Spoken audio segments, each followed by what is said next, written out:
Hello friends, welcome to my channel. তো আজকে আমরা কথা বলবো সিদ্ধার্থ মালহোত্রা, দিশা পাটানি অ্যান্ড রাশি খান্না স্টারিং যোদ্ধা সিনেমাটা নিয়ে।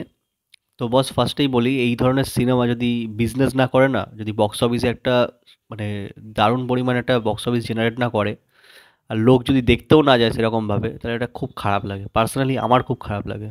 কেননা যেখানে ফাইটারের মতো সিনেমা বা টাইগার 3, এত বা জওয়ান, পাঠান এত বিজনেস করে, হুম, শায়তানও এমন ভালো বিজনেস করছে। তো সেখানে দেখতে ভালো লাগে এগুলো। গাদার 2 এত ভালো বিজনেস করেছে, সেখানে যোদ্ধাতে সেরকম লেভেলে কোনো স্টারকাস্ট নেই, সিদ্ধার্থ মালহোত্রা আছে, তাই লোক সেই বিশ্বাসটা পাচ্ছে না দেখতে যাওয়ার জন্য। এটা এটা ভাবলে খুব খারাপ লাগে। কিন্তু সিনেমাটা যদি আমি বলি না, সিনেমাটা দুর্দান্ত সিনেমা হয়েছে। আমার রিভিউটা আসতে একটু লেট হচ্ছে, মানে অনেক দিন আগেই আমি সিনেমাটা দেখা হয়ে গেছে, আমার 2-3 দিন আগে, বাট রিভিউটা আমার একটু লেট করেই আসছে। তো ফার্স্ট অফ অল, সিনেমাটা নিয়ে যদি আমি কথা বলি, তো সিনেমাটায় যোদ্ধা একটা টাস্ক ফোর্স, আর এখানে সিদ্ধার্থ মালহোত্রার বাবা হচ্ছে রণিত রয়, যে একটা গেস্ট অ্যাপিয়ারেন্স আছে। সে টাস্ক ফোর্সে ছিল এবং সে কোনো কারণে মারা যায়, এবং তারপর বড় হয়ে টাস্ক ফোর্স জয়েন করে হচ্ছে সিদ্ধার্থ মালহোত্রা। এবং একটা প্লেন হাইজ্যাকিং সিন আছে যেখানে কোনো একটা কারণবশত সেই মিশনটা ফেল হয়, এবং তার জন্য যোদ্ধা টাস্ক ফোর্সটা সাসপেন্ড করা হয় সবাইকে। এবং পরবর্তীকালে আরও একটা ইনসিডেন্ট হয়, যেটা আমি বলে স্পয়লার দিতে চাইবো না। ওটা হাইজ্যাক নাকি অন্য কিছু, সেটা আমি বলবো না। তো সেটা কিভাবে সিদ্ধার্থ মালহোত্রা ট্যাকেল করে, বা সিদ্ধার্থ মালহোত্রা ফেঁসে যায় নাকি সিদ্ধার্থ মালহোত্রা নিজেই করাচ্ছে, এই সব কিছু জানতে গেলে আপনাদের সিনেমাটা অবশ্যই দেখতে হবে। সিনেমাটার ফার্স্ট পজিটিভ যে পয়েন্টটা আমি বলবো, সিনেমাটা কিন্তু এই নয় কে হিউজ একটা বাজেট, মানে বিশাল একটা বাজেটে করা, ফাইটার বা পাঠানের মতো একটা বাজেটে করা, এরকম কিন্তু নয়। তার থেকে নিশ্চয়ই অনেকটা কম বাজেটেই করা। কেননা সেখানে তো শাহরুখ খানের মতো স্টার কাস্ট নেই, সেখানে সিদ্ধার্থ মালহোত্রা আছে। তো সেখানে ডেফিনেটলি 300-400 কোটি টাকা, 500 কোটি টাকার বাজেটে কোনো সিনেমাটা হবে না। বাট স্টিল, সিনেমাটা যে আউটপুটটা বেরিয়েছে না, সিনেমাটার আউটপুটটা কিন্তু দুর্ধর্ষ।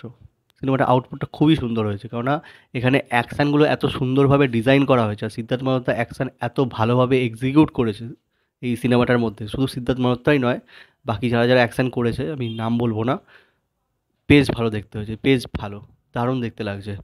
মানে খুব রিয়েলিস্টিক লাগছে, এরকম নয় কে একদম মানে সেই উড়ে উড়ে যাচ্ছে সব, একদম এরকম নয়। রিয়েলিস্টিক অ্যাপ্রোচে বেশ ভালো দেখতে, খুব ভালো লাগছে। খুব ফাস্ট রাখা হয়েছে, স্ক্রিন প্লে খুব ফাস্ট। এই সিনেমাটা কোনোভাবে বোর হওয়ার মতো জায়গাই নেই। সিনেমাটা বিন্দুমাত্র বোর হওয়ার মতো জায়গাই নেই, সিনেমাটা এত ফাস্ট পেসিং। ফার্স্ট হাফ যে কীভাবে স্যাট স্যাট করে যাচ্ছে, এগোচ্ছে।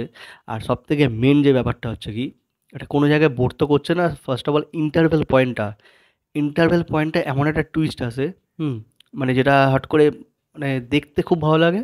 ওটা এরকম নয় কি খুব আনপ্রেডিক্টেবল বা এরকমও কিছু নয়, বাট দেখতে দারুণ লাগে কিন্তু। ঠিক আছে, বেশ ভালো মজা দেয় টুইস্টগুলো, কিন্তু পড়তে পড়তে মজা দেয়। অনেকগুলো 3-4টে টুইস্ট আছে। আর ফার্স্ট অফ অল এরকম মানে কিছু টুইস্ট যেগুলো দেখতে দেখতে যারা একটু প্রো লেভেলের অডিয়েন্স, তারা কিন্তু প্রেডিক্ট করতেই পারবে। হুম, কিছু কিছু জিনিস আমি বুঝতেই পারছিলাম যে এরকম হতে পারে, এটা আমার ভাবনা ছিল, বাট কোনোটা ম্যাচ করেছে, কোনোটা ভাবিনি যে এরকম হবে। তো ওভারঅল যদি বলি, প্রত্যেকটা টুইস্ট কিন্তু হেভি মজা দেয়। আর অ্যাকশন সিনগুলো দারুণ। লাস্টে ক্লাইম্যাক্সে যে অ্যাকশন সিনটা আছে, যে সেটা আমি বলবো না, এরোপ্লেনের একটা ক্র্যাশের একটা ব্যাপার আছে।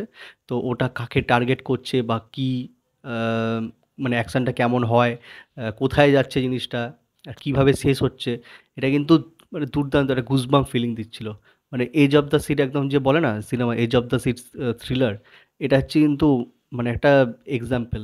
এই ধরনের সিনেমা কিন্তু রিয়েলি মানে বানানো উচিত, আর চলাও উচিত এই ধরনের সিনেমা। মানে কোনোভাবে যেখানে বোর হওয়ার মতো জায়গা থাকবে না, যেখানে জ্ঞান দেওয়ার মতো জায়গা থাকবে না, যেটা অনলি ফর এন্টারটেনমেন্ট পারপাস। এই সিনেমাটা কিন্তু ওরকমই প্যাকেজ দিচ্ছে, অনলি ফর এন্টারটেনমেন্ট। কোনো ফালতু গান বা কিছু এক্সট্রা কিছু নেই, কোনো কোনো প্রেমের দিক অত হাবি জাবি করে দেখানোর কিছু নেই রিয়েলি। আর এখানে পারফরমেন্সের যদি কথা আমি বলি, সিদ্ধার্থ মালহোত্রা, রাশি খান্না, এর প্রত্যেকের পারফরমেন্স কিন্তু যথেষ্ট ভালো ছিল। স্পেশালি দিশা পাটানি যে রোলটা পেয়েছে, রোলটা কিন্তু ভালোভাবে এক্সিকিউট করেছে। আর দেখতেও খুব ভালো লেগেছে। এখানে পারফরমেন্স দিক থেকে মানে কোনো খামতি রাখেনি, প্রত্যেকের পারফরমেন্স কিন্তু এখানে ভালো লেগেছে। সিদ্ধার্থ মালহোত্রাকে দেখে আমি অবাক লাগছে, যাকে আমি একটা টাইমে পছন্দই করতাম না, সিদ্ধার্থ মালহোত্রাকে, তাকে রীতিমতো প্রত্যেকটা সিনেমাতে কিন্তু এখন ডে বাই ডে দেখছি আমি তাকে ইমপ্রুভ করতে। এখন আমার খুব মানে পছন্দের একটা অ্যাক্টর দিনের পর দিন হয়ে যাচ্ছে। আর তাকে এই ধরনের রোলে না বেশ ভালো মানায়। মানে মানাচ্ছে। তাকে কিন্তু পারফরম্যান্সও খুব ভালো করেছে। অ্যাকশন সিনগুলো কিন্তু দুর্দান্ত লেভেলে কিন্তু করেছে প্রত্যেকটা। আর হ্যাঁ, লজিক দিয়ে সব কিছু হয়তো ভাবা যাবে না এই সিনেমাটা, যে লজিকের বাইরে গিয়ে আমি একটু ম্যাজিকও দেখতে পছন্দ করতে হবে। সব কিছু লজিক্যালি ভাবলে তো হবে না। বাট সিনেমাটা কিন্তু ওভারঅল একটা এন্টারটেনমেন্ট প্যাকেজ। আপনারা অবশ্যই সিনেমাটা মিস করবেন না, গিয়ে অবশ্যই দেখুন। এই ধরনের সিনেমা হিট করা খুবই দরকার।